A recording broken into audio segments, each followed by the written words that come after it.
Hey guys, this is Stingray coming to you live again on the day that I'm actually capturing the video. And I had something that I thought about just now, which is the topic of redemption, and forgiveness. These are topics that are very difficult to comprehend at a certain stage of awareness, and what I mean by that is most of us, by a certain demographic of time, will side on a side that's already decided. In other words, let's just say, for an example, if you're 60 or 70, and I hate to use these incendiary examples, explosive examples. They're not really all that explosive. There's nothing shocking unless you're judging.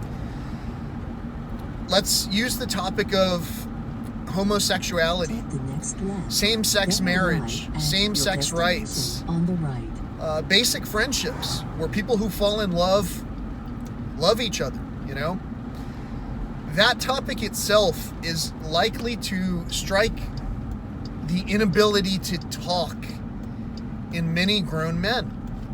And it's because that's how we've been taught by our fathers. So I say a lot of that about our fathers. You have reached your destination. Sorry, there were some people on bikes riding out of the entrance side of the park that I'm going to go for a walk.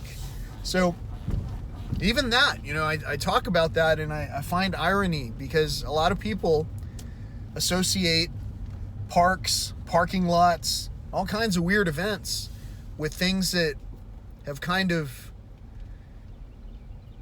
tainted the image to our fathers of what it is we're talking about, what we're doing, and what we're all about. Found my usual parking spot right up front. Not the very first spot, however, it's pretty darn close.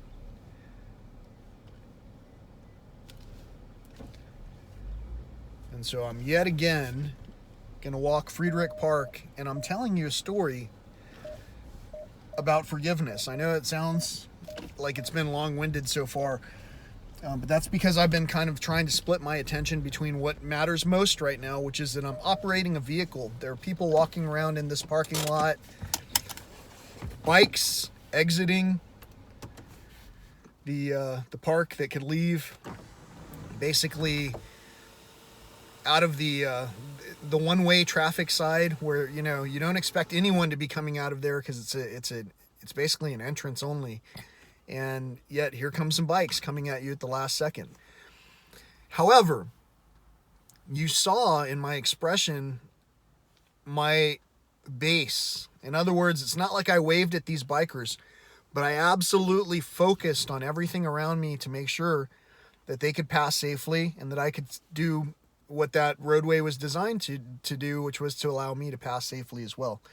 And at the same time, I kind of did it in a condescending way because I didn't smile or wave or, anything like that. But I didn't want to reciprocate an action that was not proper.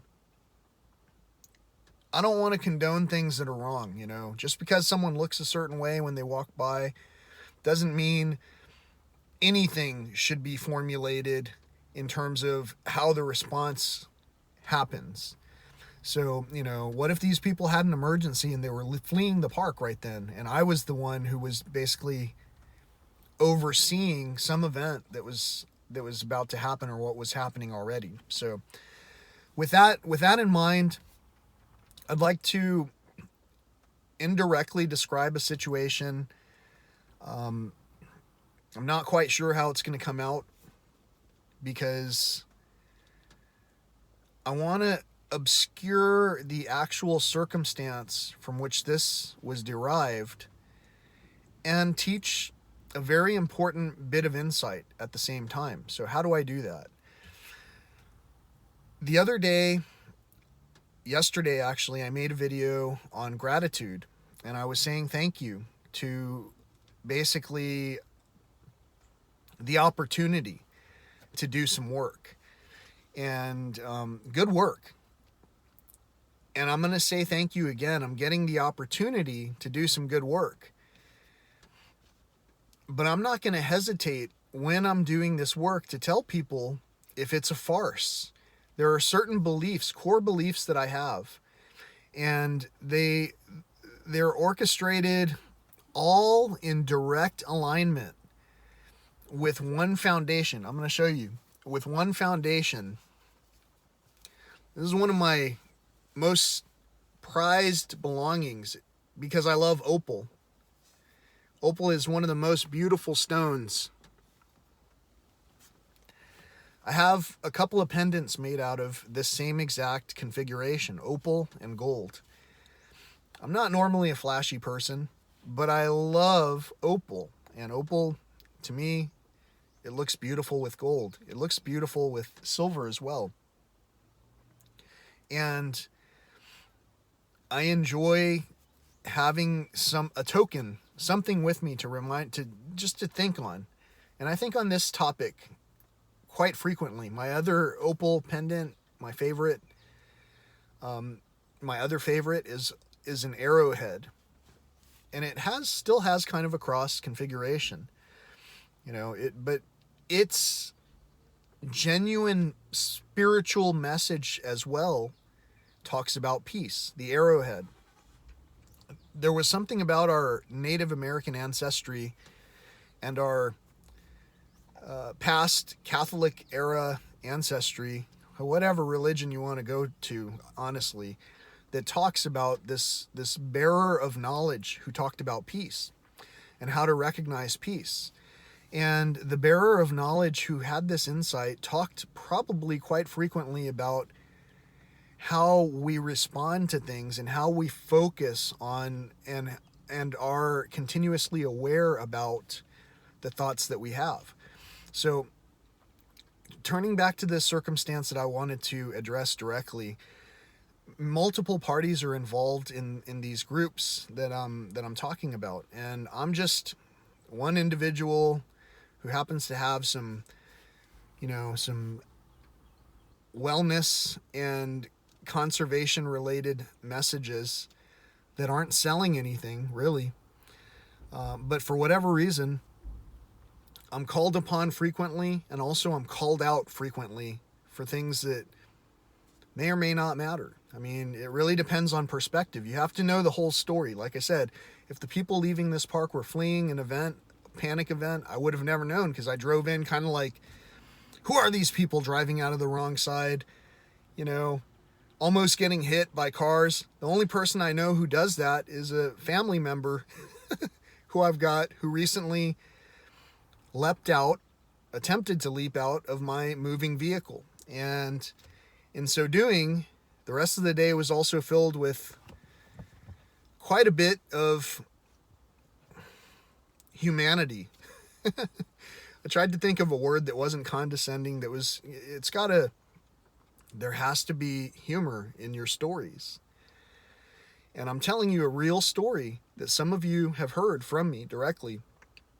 And this real story is something that people just don't seem to pay attention to the story, because they don't recognize when someone's telling you something very painful from their experiences. If I was telling you something hurt me, or that, even to go so far as say, as someone hit me, someone struck me, if I was going so far as to say that to you, you probably would hear what I was saying. You would hear, and you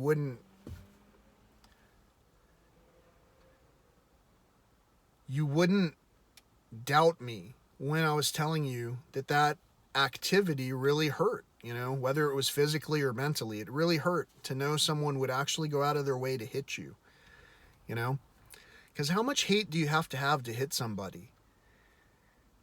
That is the feeling that many people have, and they don't understand it until they start thinking on it.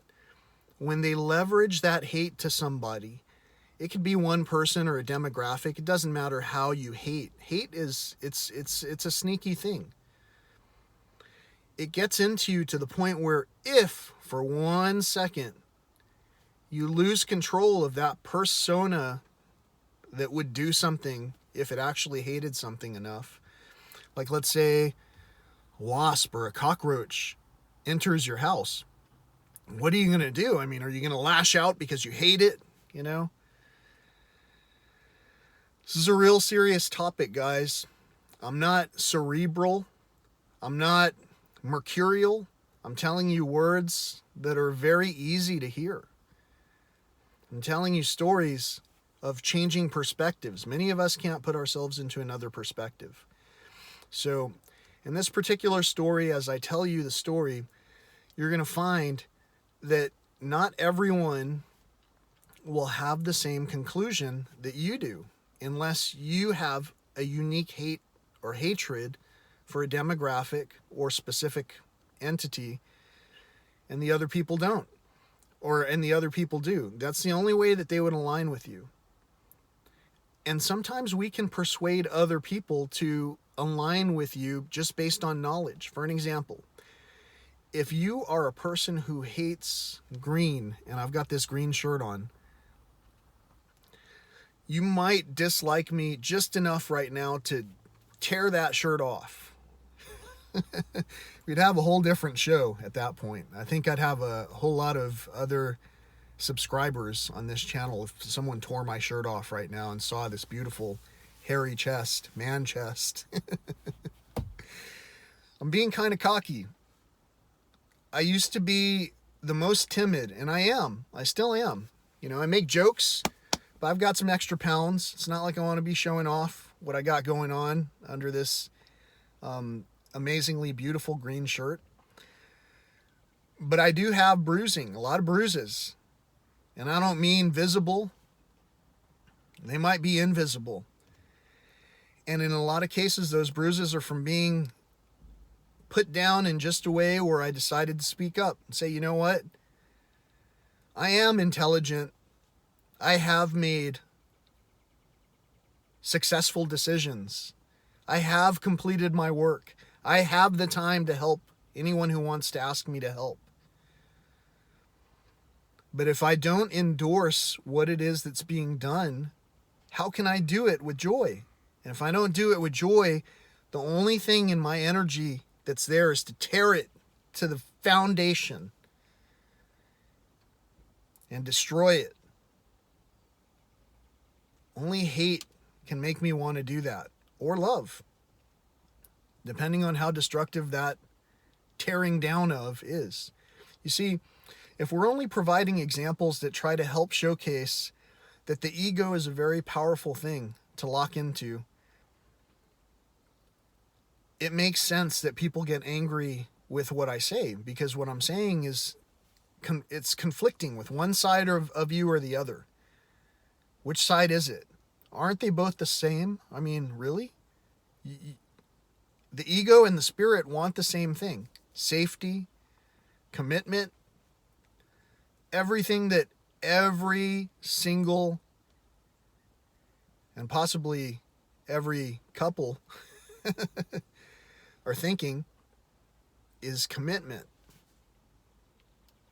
Who has your back? In the workplace, I'll tell you what. The workplace is just orchestrated friendships.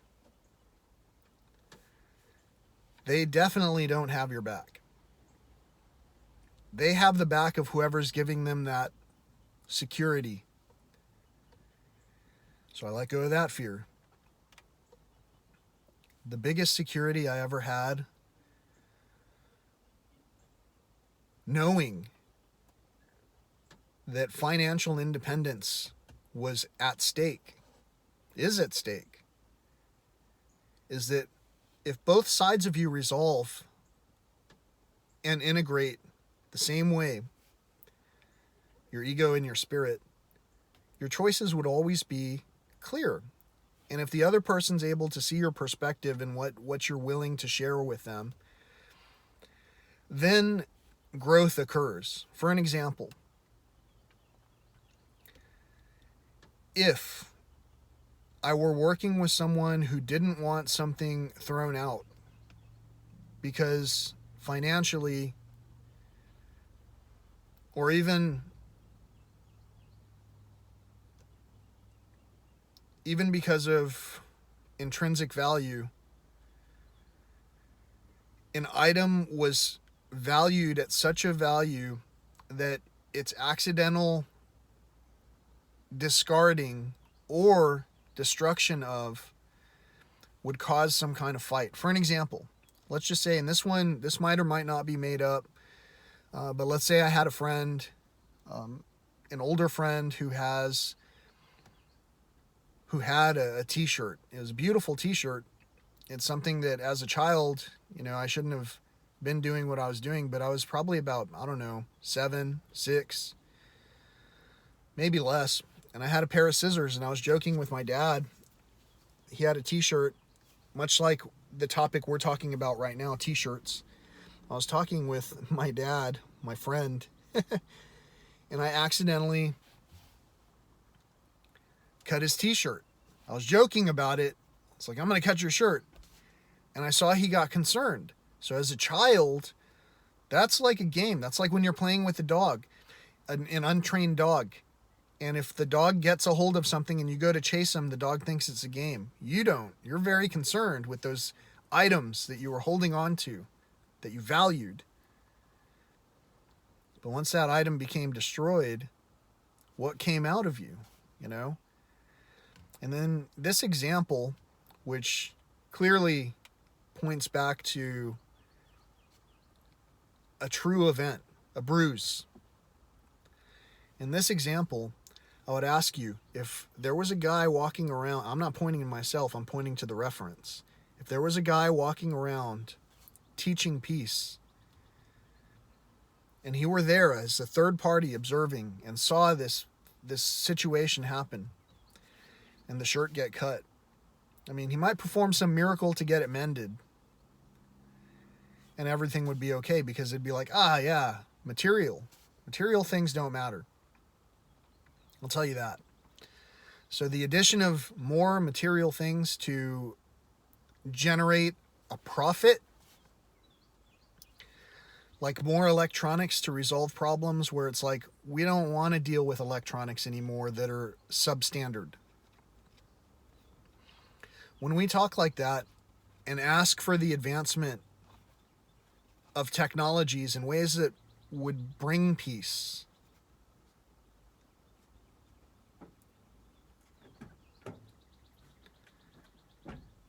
then we would focus on that.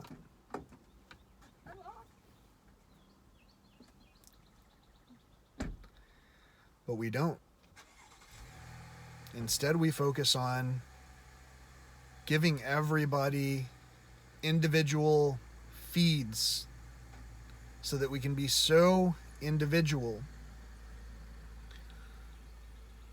that we feel perfectly comfortable talking to a screen, knowing everyone in the world could be listening right now. And when a stranger walks up in the middle of a serious conversation, you still don't smile. That's how I feel when I'm holding that knowledge about these prior circumstances that I'm talking about, where it's like, I was untrained. I learned a lesson. I learned it from sometimes people that couldn't care less about you.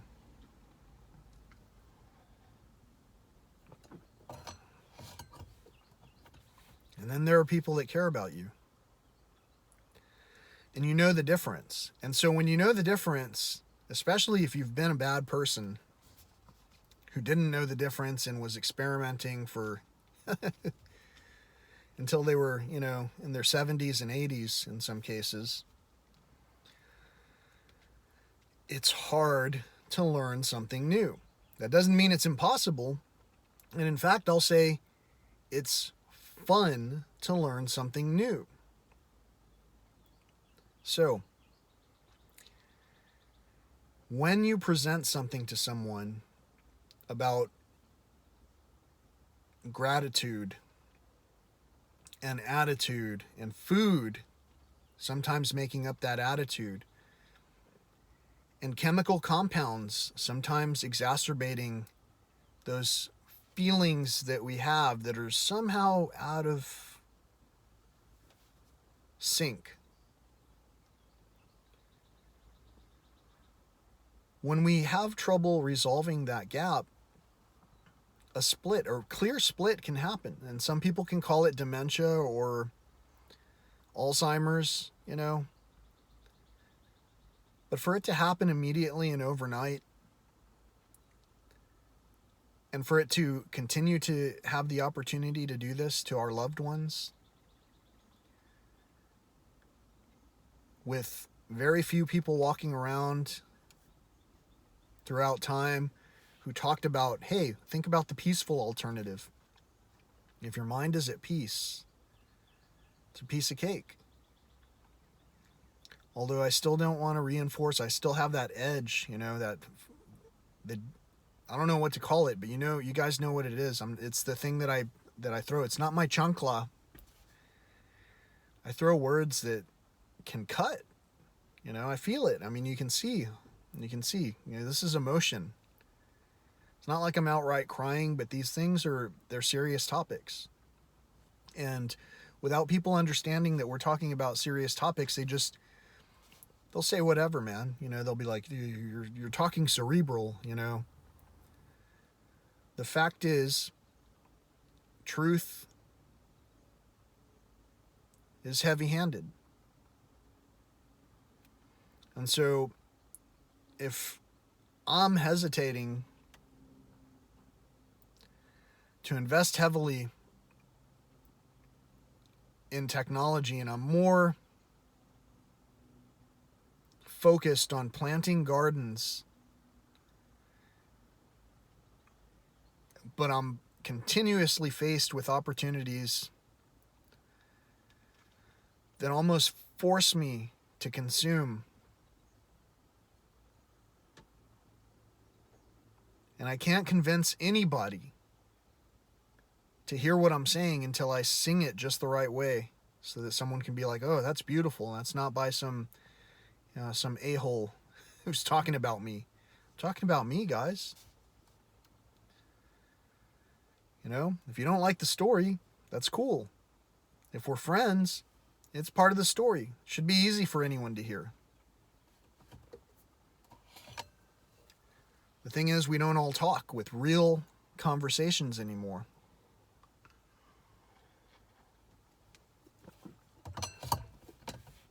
We prefer to text and meme. We meme what we say.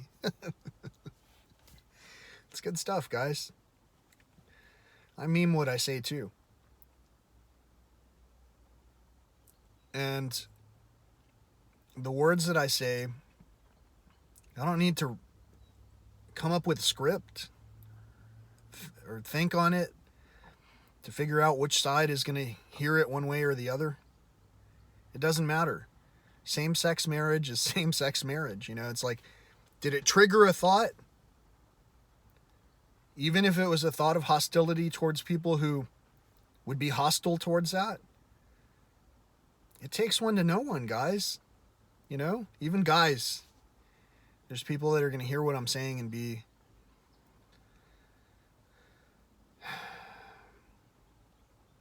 So I'm out here. It's the 4th day in a row. I'm going to walk around Friedrich Park in sandals. I hear a lot of birds. Yesterday there weren't a lot of insects.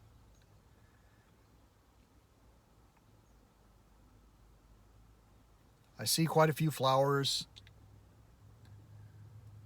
There's a lot of girls on the trails, and I'm just saying that as an observation. I think I've seen one guy and like 18 girls, and it's a beautiful day. It's not quite 80 degrees. It's something that, if we can resolve the differences between ourselves, it's something that we can see. It's like, wellness, conservation. So this guy's saying he's walking these spaces and seeing a lot of plastic everywhere, and why are these well-educated people doing that? I consider myself someone who walks these trails. I consider myself well educated. I consider myself colonialized, following the rules. Why is everyone throwing plastic bottles on the ground? Does it sound like I'm leaving a manifesto? Because I'm not. I'm just telling one example. If that causes agitation, which it does in me, because I know in the past I've done the same thing. I've thrown things on the ground as a child.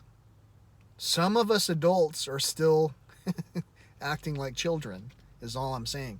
And it's apparent when you tell a story to 3 friends, and one friend or former friend hates whatever you said. They couldn't even hear it, whether it was important or not. And the other 2 are kind of split. Part of that split is because one of the 2 is a free thinker who recognizes someone who might be coming at it from the completely opposite perspective as them. One person might have always been nice, and one person might have always been a bully. And on every spectrum, that can be true. What I mean is, some people could bully an ethnicity, a gender, a specific person, a trait, an organism, like a roach or a wasp or something. Fear and lashing out, that's easy. What's not easy is to recognize whether or not you're truly calm and zen when you're making that decision. If you see a snake on the patio and your first thought is to cut its head off, you've already panicked. What magnificent glory to have something crawl through on its belly, your garden, to tend to it, only for you to decide in hostility and haste. How distasteful it is to not glorify that which was created by the master creator, whoever that might be. Like I say, this is one example. I wear an arrowhead. I don't know if I really studied even the dark religions, they might have the same exact claim to fame. And that's what might make people so very upset at each other. And that's what might make the messenger who's saying, hey, scale it back a notch and just remember. It's funny I use the word scale. Snakes have scales. Scale it back. You could have gone in any direction. That's just how the ego thinks.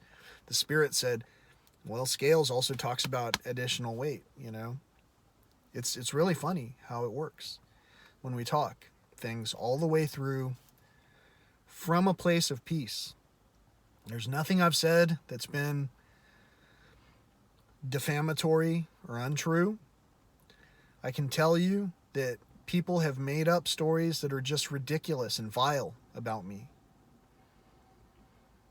And I'm okay with that, I understand. Forgive us our trespasses as we forgive those who trespass against us. I understand it. Because it's like the less I focus on that, and the more I give glory to the plane full of creations, plane full, even the creations of creations of God himself. All I can do is give glory. Now, if that plane were flying out of the exit of the parking lot that I just drove into, I would recognize that as an anomaly that was something that I couldn't just be stern. Why are you driving out of this? I would recognize it. That fine-tuned judgment, so to speak, would recognize that.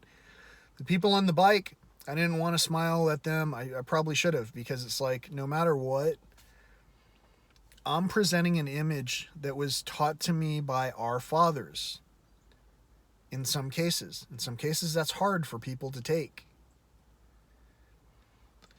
In other cases, I don't think we have a lot of time to argue about the semantics of it. I just want to present you the plain, unvarnished, simple truth behind the theories that I have when it comes to who can hear the words that are coming out of my mouth. Can you? Not a lot of people can. Yet. It's not until someone deciphers, has the master key. It's like, until I heard one song where I really heard the lyrics of a Megadeth song where that dude, Dave Mustaine, sings. He just, you know, I mean, he's, all his words, they sound like, you know, it's like every word is distorted. But it's not. He's saying these things with such angst. And that fits the type of song that it is, what it's talking about. I model a lot of what I've sang after these rock heroes. Because that's what I heard, you know. I thought, well, that's what I like, you know. But the thing is, most people don't hear Metallica and Megadeth every day and think, man, those are some deep lyrics. Iron Maiden, Run to the Hills, For Whom the Bell Tolls, Metallica, you know. Just read the lyrics someday of the stories that you've overlooked. And stay tuned, because I have catalogs of songs that I've been practicing maybe my whole life for. It's like I didn't have to work that hard to make the songs because I already had most of them. And the rest of them they come to me with ease. I'm a poet. Most of you know it. You've seen me because you like that I bring nature to you. I can't bring nature to you if it doesn't exist. If it exists, I could be vilified for some of the things that I show you, that I know. The very groups that would support me the most, who have never once met me in person, have thrown me out from their very ranks.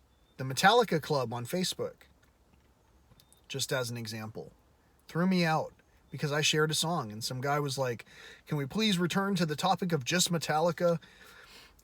If I wanted to see these, you know, lame songs, and he just went on, and I was like, hey man, chill. It's music. Metallica was inspired by someone else who played music, and they made music. That's what I was trying to do.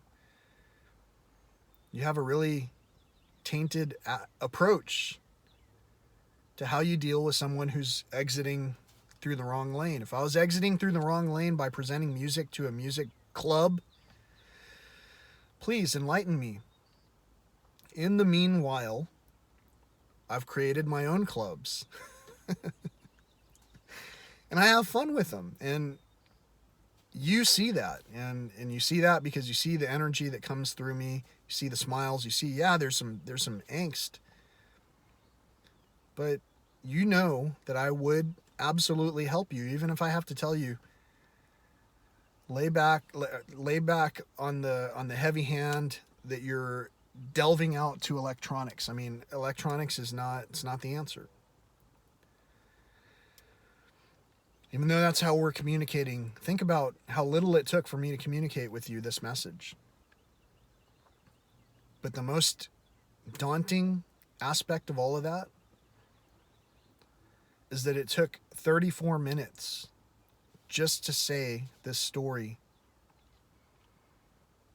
about whatever, you know, prioritization and how materials sometimes outclass people if we're angry enough to overlook people. I try not to. But there are times when I recognize I could have been more gentle with the message I was delivering it. I didn't have to sting like a stingray. I didn't have to.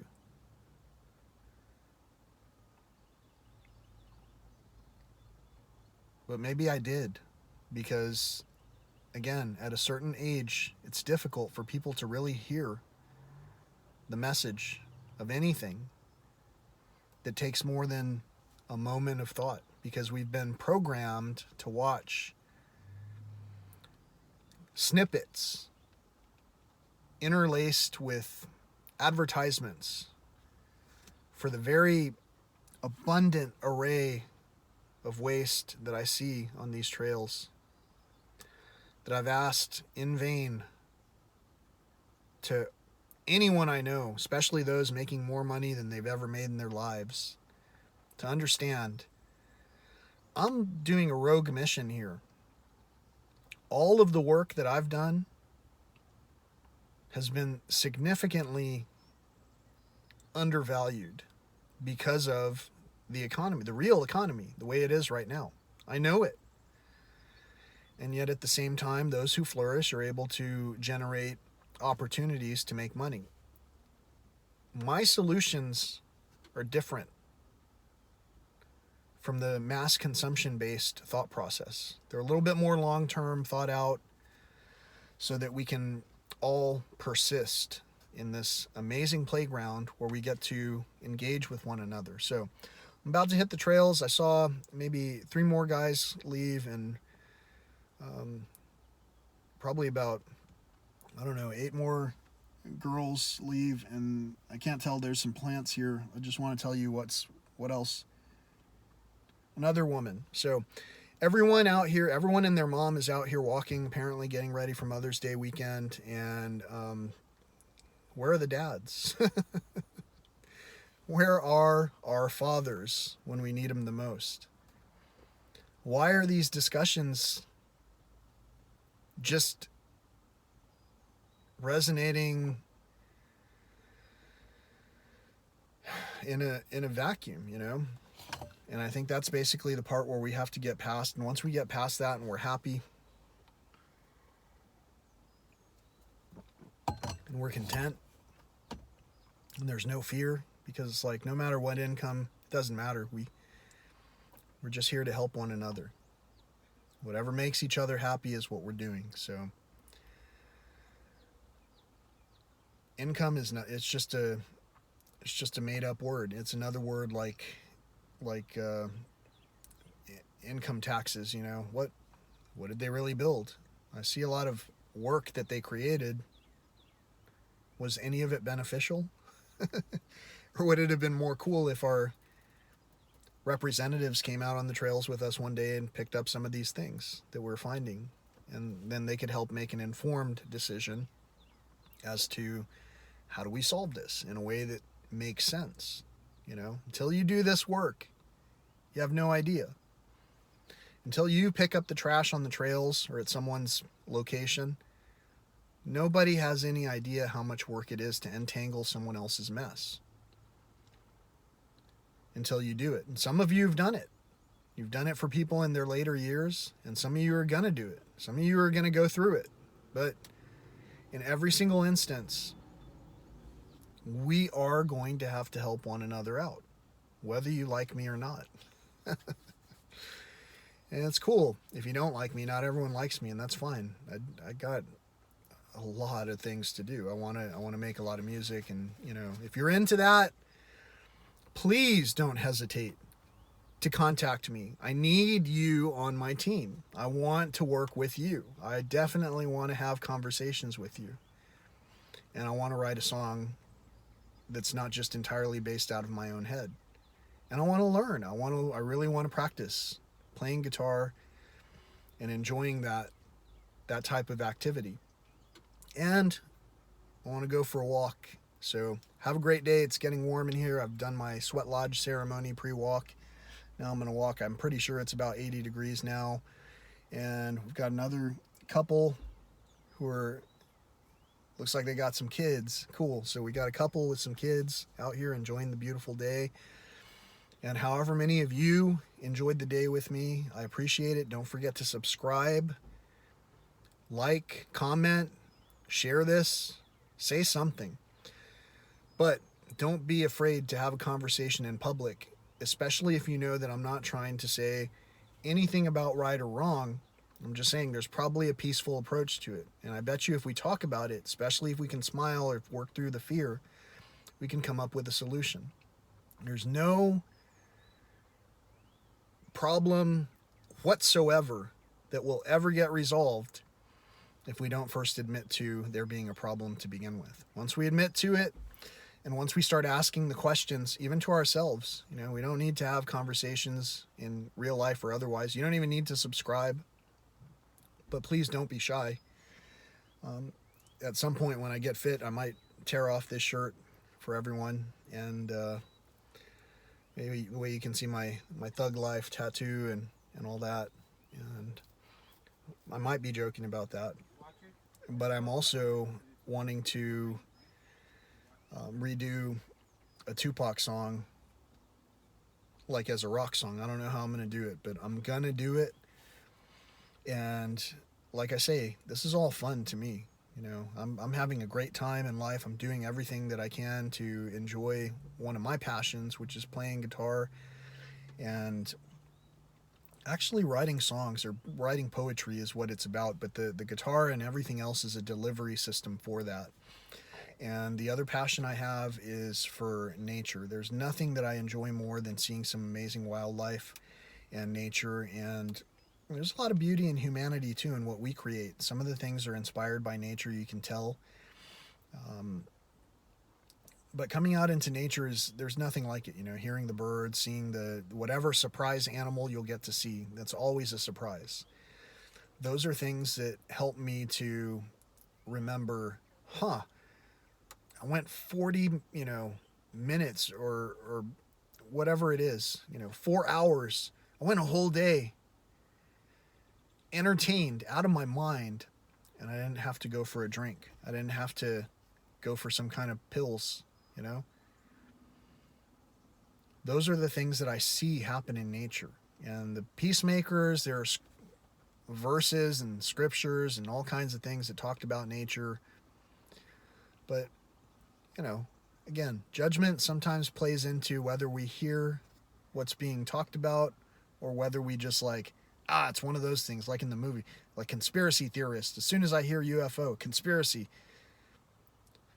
it depends. It depends on if you yourself have ever encountered anything like that. On that note, have any of you guys seen a UFO ever?